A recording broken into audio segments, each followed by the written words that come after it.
Dubai air show के दौरान एक ऐसा हादसा हुआ जिसके बाद पूरे देश में शोक की लहर है। दुबई एयर शो में डिमॉन्स्ट्रेशन फ्लाइट के दौरान भारत की तेजस फाइटर जेट हादसे का शिकार हो गया। भारतीय समय के अनुसार यह हादसा दोपहर 3:40 पर हुआ। भारतीय वायुसेना ने इस हादसे की पुष्टि कर दी है। इस दुर्घटना में तेजस उड़ा रहे पायलट शहीद हो गए हैं। वायुसेना ने इस दुर्घटना पर कोर्ट ऑफ इंक्वायरी के आदेश दे दिए हैं। वायुसेना ने तेजस के दुर्घटनाग्रस्त होने के कारणों को लेकर अभी कोई जानकारी नहीं दी है। अल मखतूम इंटरनेशनल एयरपोर्ट पर हर 2 साल में दुबई एयर शो का आयोजन किया जाता है। यह लगातार तीसरी बार है जब इसमें तेजस शामिल हुआ। 5 दिन के एयर शो का शुक्रवार को आखिरी दिन था, लेकिन ये इतना दर्दनाक होगा किसी ने सोचा नहीं था। तेजस का पूरा एरियल शो 8 मिनट तक चलना था, लेकिन अचानक ही तेजस नियंत्रण खोकर जमीन पर आ गिरा, जिसके बाद हर तरफ आग और धुएं का गुबार था। हादसे के बाद एयर शो को तुरंत रोक दिया गया। रक्षा विशेषज्ञों का मानना है कि तेजस का सुरक्षा रिकॉर्ड काफ़ी अच्छा है, इसीलिए हमें पूरी जांच होने का इंतज़ार करना चाहिए। Proper inquiry is now required to know what could have happened. What could be the failure, if it was a failure of engine, control surface, flame out, bird hit, what all could have happened. Could be a sabotage, it could be so many things. So everything will be sorted out when there is a honest, full inquiry.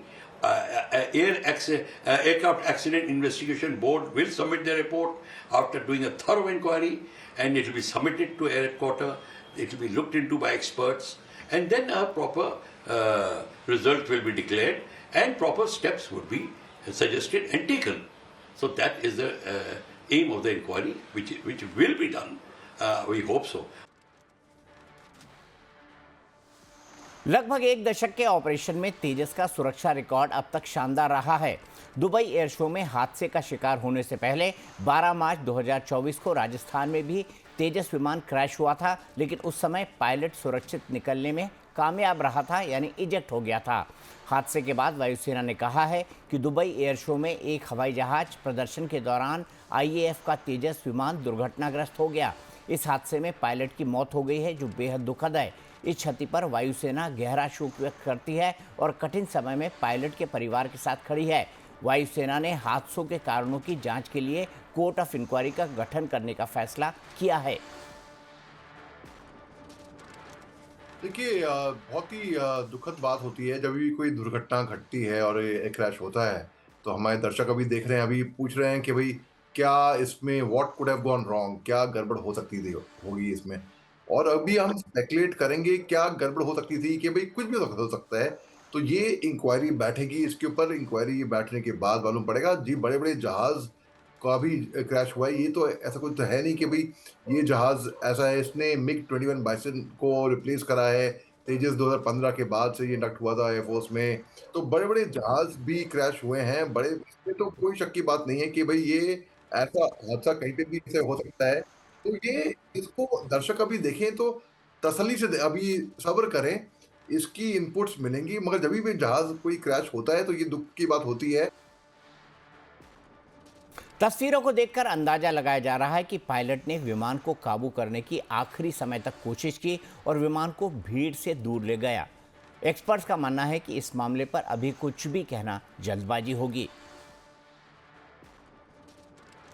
देखिए, इसे ऐसा होता है कि जब ये ऐसे करते हुए दिखाता है जहाज, तो उसके ऊपर ग्रेविटेशनल फोर्स, जिसको जी फोर्स कहते हैं, पायलट के ऊपर बहुत ज्यादा हो जाता है। मेरे को जो लगता है वो पायलट जो है, एक ब्लैकआउट सिचुएशन जिसको कहते हैं, वो हो गई है पायलट की, जिससे कि वो नियंत्रण उसका खो बैठा है। और वो जहाज आप देखिए, अगर आपके विजुअल जैसे दिखा रहे हो, जहाज सीधा एकदम जमीन के अंदर चला गया। ये दो ही बातें हो सकती हैं। एक, कि मैकेनिकल अगर फेलियर होता तो पायलट जरूर ये कॉल दे देता मेडे की, या कुछ कॉल दे देता, जो अब उसने नहीं दी। तो ये दर्शाता है कि पायलट जो है उस लूप के दौरान जो है, इस मैन्यूवर के दौरान जो है, हो सकता है उसका ब्लैकआउट हो गया हो, क्योंकि एकदम जिस हिसाब से गया जहाज के अंदर, अगर जो कमी होगी या कुछ जो टेक्निकल फॉल्ट अगर होगा, वो अभी रिपोर्ट के बाद जब इन्वेस्टिगेशन होगी सारी आ जाएगा उसके अंदर कि क्या जहाज के अंदर कमी थी। बट प्राइमा फेशिया मेरे को जो लगता है वो यही है कि because of the G force एकदम जो है वो पायलट जो है नियंत्रण उसका खो बैठा। ये पहली बार नहीं है जब किसी एयर शो में करतब दिखा रहे विमान हादसे का शिकार हुए हैं।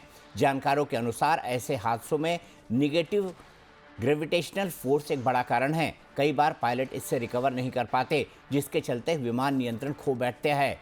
लेकिन इस हादसे पर ऐसे किसी नतीजे पर पहुंचने से पहले हमें वायुसेना की आधिकारिक जांच रिपोर्ट का इंतजार करना होगा।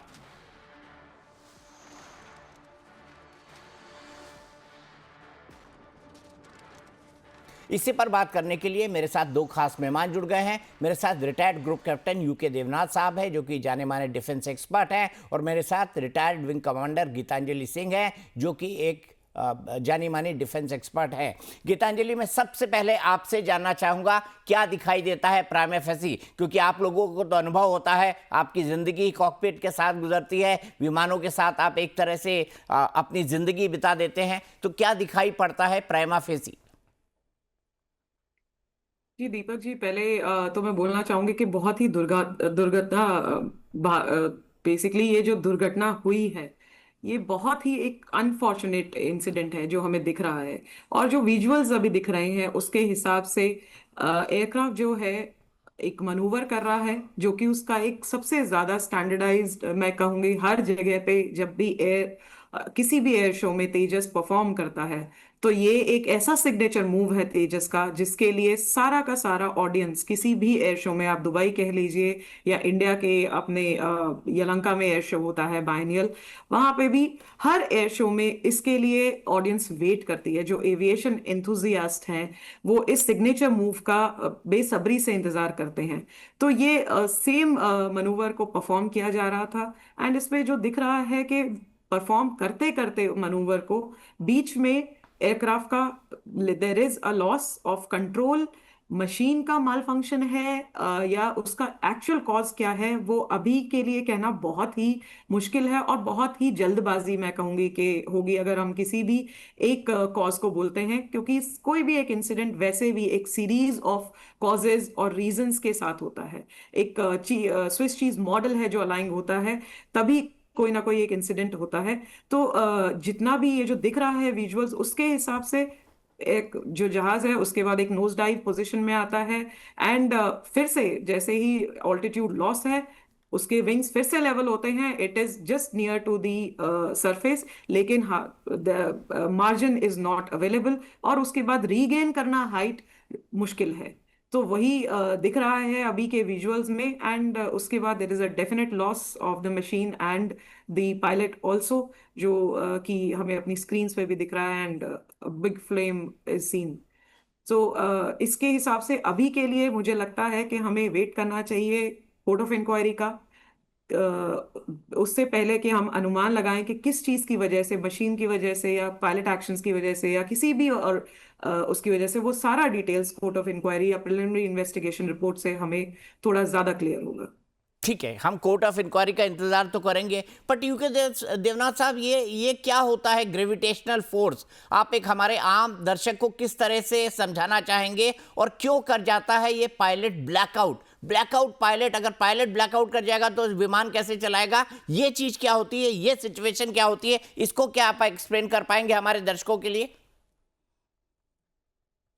जी हाँ दीपक जी, मैं खुद फाइटर पायलट था, मिग 23 उड़ाया, 34 साल एयरफोर्स में रहा। पॉजिटिव जी जो है हर पायलट को फेस करना पड़ता है जहाज को जब वो उड़ाता है। तो होता यह है कि क्योंकि जहाज बहुत द्रुत गति से दाएं मुड़ता है या बाएं मुड़ता है, या बहुत द्रुत गति से जहाज जमीन की तरफ डाइव मार के फिर ऊपर की तरफ रिकवर करता है, तो इस दौरान जो पायलट का शरीर है उसको ऐसे लगता है जैसे कि उसका वजन बढ़ गया है।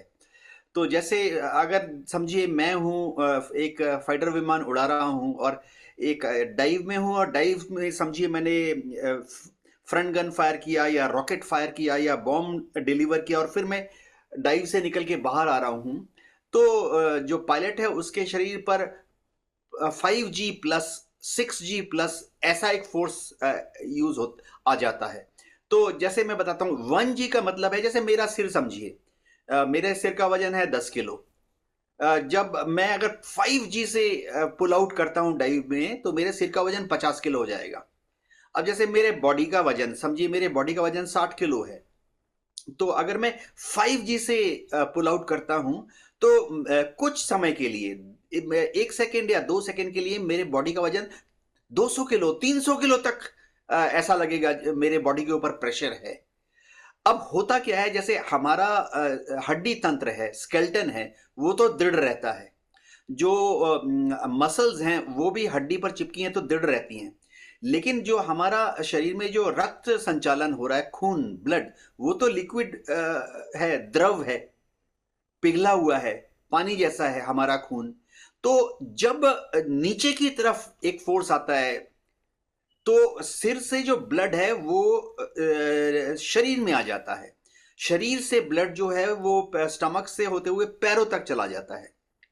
तो पायलट के जब पॉजिटिव जी होता है, +4G +5G, पायलट के दिमाग में थोड़ी देर के लिए थोड़ा ब्लड फ्लो कम हो जाता है, वो क्योंकि वो खून नीचे की तरफ चला गया। इसे हम कह सकते हैं ग्रे आउट हो गया, यानी ब्रेन में ऑक्सीजन कम जा रहा है 2-3 सेकंड के लिए।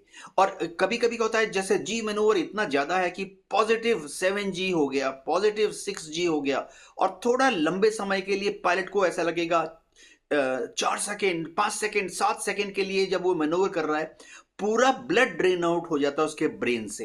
तो ब्रेन को वो 4-5-6-7 सेकेंड के लिए कोई ऑक्सीजन नहीं मिल रहा है, तो ऐसी हालत में वो ब्लैकआउट हो जाता है। लेकिन हर पायलट को एक तो ट्रेनिंग दी जाती है कि वो इसको किस तरह से ओवरकम करे, फिजिकली उसको सिखाया जाता है। अलग अलग तरीके होते हैं, वो अपने पेट को भींच सकता है, वो अपने छाती को टाइट कर सकता है। हम कहते हैं एक मैनोवर M1 मैनोवर, जिसमें वो गले की मसल्स को टाइट कर लेता है करके। और आजकल सभी फाइटर विमान में, मैं मिग-23 उड़ाता था, उसमें भी जी सूट पहनते हैं। तो जी सूट में क्या होता है कि पैर पे बहुत बड़े बड़े मजबूत गुब्बारे लगे होते हैं, जैसे फुटबॉल का ब्लैडर, बटक्स के ऊपर और स्टमक के ऊपर बड़े बड़े गुब्बारे लगे होते हैं, जैसे फुटबॉल के ब्लैडर के अंदर। तो जब आप +4G +6G पुल कर रहे होते हैं, मैनोवर कर रहे होते हैं, तो इनके अंदर हाई प्रेशर एयर भर जाता है इन गुब्बारों के अंदर।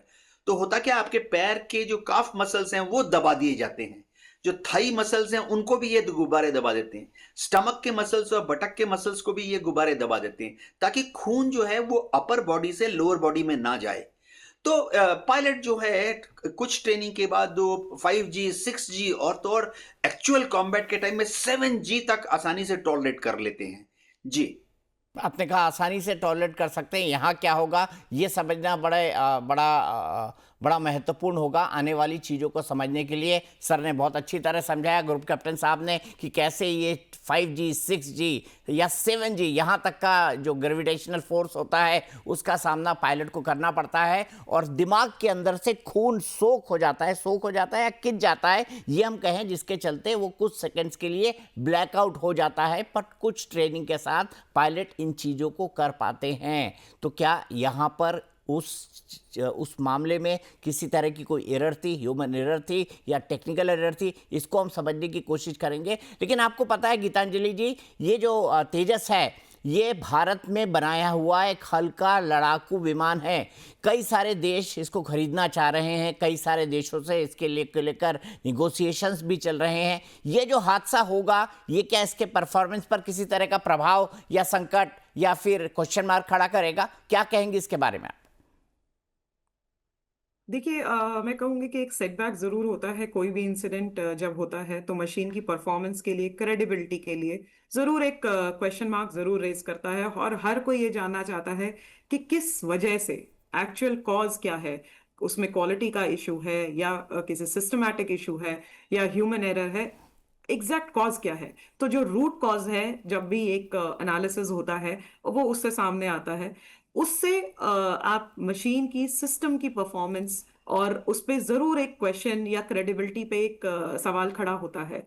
अब जो हम जब कोड ऑफ इंक्वायरी या जितने अब जो भी हमारा इंक्वायरी का प्रोसीजर है, उससे जब रिजल्ट हमारा आता है तो उसमें ये सारी चीजें बहुत क्लियरली डिटरमाइन होती हैं कि systematic issue, design issue, maintenance issue या प्रोसीजरल इशू या फिर ह्यूमन एरर, किस किस वजह से ये इंसिडेंट प्राइमरली, कहाँ से ये चीजें शुरू हुई है जिसकी वजह से इतना बड़ा हादसा हुआ है। तो ऑफ कोर्स ऐसा कोई भी इंसिडेंट क्रेडिबिलिटी पे एक सवाल जरूर खड़ा करता है। Air show, Dubai air show biennial air show है, जो कि एक इंटरनेशनल प्लेटफॉर्म है। आप अगर देखेंगे कि पार्टिसिपेंट्स जो हैं वहाँ पे बहुत सारे इंटरनेशनल हैं, पार्टिसिपेंट्स हैं, प्लस कंट्रीज हैं जो कि ये देखने आती हैं। एक ऑडियंस है जो एक एंथ्रॉलिंग परफॉर्मेंस, और एविएशन एंथुजियास्ट हैं जो ये चीज़ किसी भी मशीन को देख के उनको अपने एंथुजियाज्म की वजह से वो आते हैं। लेकिन हाँ, एक बिजनेस पर्सपेक्टिव जरूर है जहाँ हर नेशन अपना एक तो माइट डिस्प्ले कर रहा है। दूसरी चीज, इंडिया के लिए तेजस जो मिशन है, तेजस जो प्रोग्राम है, ऑल टुगेदर ये हमारा एक फ्लैगशिप प्रोग्राम है, क्योंकि ये हमारी सेल्फ रिलायंस कैपेबिलिटीज को, आत्मनिर्भरता को, जो कि देश में इतने पूरा जोरों शोरों से इसको प्रमोट किया गया है। और आत्मनिर्भरता का ये एक फ्लैगशिप प्रोग्राम है, एक अपना एयरक्राफ्ट बनाना, वो भी एक फाइटर एयरक्राफ्ट इंडिजिनसली देश में बना, और बनाने के बाद उसको कमीशन होके एंड उसको इन सर्विस में करके, and now it is being operationalised, और इतने दिनों से वो ऑपरेट कर रहा है। फर्स्ट फेटल इंसिडेंट होना उसका ऑफ कोर्स अपने आप में कई सारे सवाल खड़ा करता है। लेकिन मैं यहाँ कहना चाहूंगी कि हर एक नया प्रोग्राम या एक नई मशीन, जैसे तेजस के शुरुआत से बहुत सारे होल्डअप्स रहे हैं पाइपलाइन में, प्रोग्राम के डिलेज रहे हैं, डेवलपमेंट में डिलेज रहे हैं, या मैं इंजन के बारे में कहूँगी तो इंजन में भी इश्यूज रहे हैं। ये एक प्रोसीजर है। आप अगर एविएशन इंडस्ट्री भारत में देखेंगे, उसमें उस इंडस्ट्री को अगर आप 10 साल पहले देखते हैं और आज की डेट में देखते हैं, तो बहुत बहुत बहुत आगे बढ़ा है देश इस एविएशन इंडस्ट्री के मैन्युफैक्चरिंग को लेके स्पेसिफिकली। और तेजस डिफेंस का ही नहीं, क्योंकि जब देखिए आप एक मशीन बनाते हैं तो डिफेंस की कैपेबिलिटीज तो है ही है, क्योंकि आप एक लाइक कॉम्बैट एयरक्राफ्ट बना रहे हैं, लेकिन पूरी पूरी एविएशन इंडस्ट्री को और इकोसिस्टम को आप देश में लेके चल रहे हैं, जिसकी वजह से बहुत सारे स्मॉलर प्लेयर्स और बहुत सारी स्मॉलर इंडस्ट्रीज आप उसमें कल्टीवेट करते हैं इकोसिस्टम में, एक कंट्री के। तो अपने देश में, मतलब भारत में भी यही हुआ है कि इस प्रोग्राम के साथ साथ कई सारे इक्विपमेंट्स हैं जो खुद देश के अंदर बनना शुरू हुए हैं, जो कि हम पहले इंपोर्ट करते थे और उस पे हम बहुत ज्यादा रिलाय करते थे। आज की डेट में वो तेजस प्रोग्राम ने उसको बहुत प्रोपेल किया है और इंडस्ट्री बहुत आगे आई है।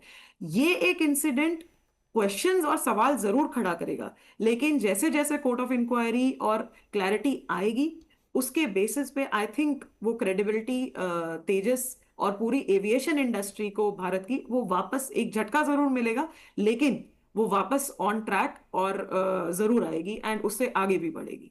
ग्रुप कैप्टन साहब, मुझे बताइए तेजस का सेफ्टी रिकॉर्ड कैसा है हमारे अनुभव के आधार पर?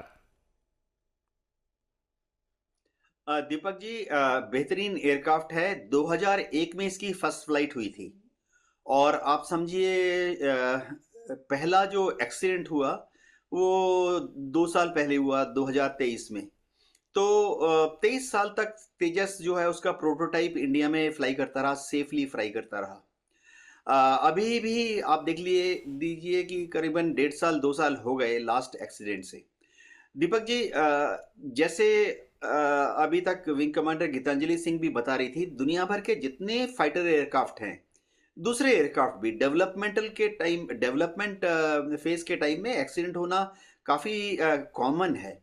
F-16 प्रोग्राम में भी शुरुआती 3-4 साल में 3-4 एक्सीडेंट हुए थे। अभी F-35 डेवलपमेंट प्रोग्राम चल रहा है। मैं आपको बता दूं, F-35 अभी तक फुल्ली ऑपरेशनलाइज नहीं हुआ है, और अभी तक F-35 के भी कम से कम 5 या 6 नोन एक्सीडेंट हैं। जो अमेरिका ने छुपा लिए वो तो है ही, लेकिन ये जो सेंटीमेंट है ये बहुत ही कुछ समय के लिए लास्ट करता है। मैं आपको यकीन के साथ बताता हूं कि दुनिया भर के जितने देश हैं वो तेजस में इंटरेस्ट दिखा रहे हैं। दुनिया भर के डिफेंस अटैचीज अफ्रीका से, लैटिन अमेरिकन कंट्रीज से, साउथ ईस्ट एशिया से तेजस को देखने HAL गए हुए हैं, और इंडियन एयरफोर्स की बेसिस में उनको ले जाकर तेजस का लाइव परफॉर्मेंस और ऑपरेशनल फ्लाइट दिखाया जाता है। तो इसमें कोई शक नहीं है कि इस एक्सीडेंट से हो सकता है हम और भी ज़्यादा कुछ सीखें। जैसे ही इंक्वायरी की रिपोर्ट आएगी, हो सकता है कि अगर तेजस में और भी कुछ फिनिशिंग टच देने की ज़रूरत है, हम उस तरह का मॉडिफिकेशन, रेक्टिफिकेशन या डिज़ाइन इम्प्रूवमेंट करें। वियतनाम ने काफ़ी इंटरेस्ट दिखाया है, मलेशिया ने इंटरेस्ट दिखाया है, फिलीपींस ने इंटरेस्ट दिखाया है, और इन सब देश के डिफेंस अटैचीज जो होते हैं, एयरफोर्स वाले जो काउंटर पार्ट होते हैं, वो सब एक्सपीरियंस पायलट्स होते हैं। उनको मालूम है कि एक या दो इस तरह के एक्सीडेंट जो हैं वो किसी भी प्रोजेक्ट को कभी रोकते नहीं है, खासतौर से एयरफोर्स में। दुनिया के सभी एयरफोर्सेस का एक्सपीरियंस है। लेकिन हाँ, ये है कि एयर शो में जब ऐसा होता है तो थोड़ा मीडिया में थोड़ा ज़्यादा आ जाता है। जी। बहुत बहुत शुक्रिया ग्रुप कैप्टन साहब और विंग कमांडर जी, आप दोनों का हमसे जुड़ने के लिए और हमारे साथ बातचीत करने के लिए।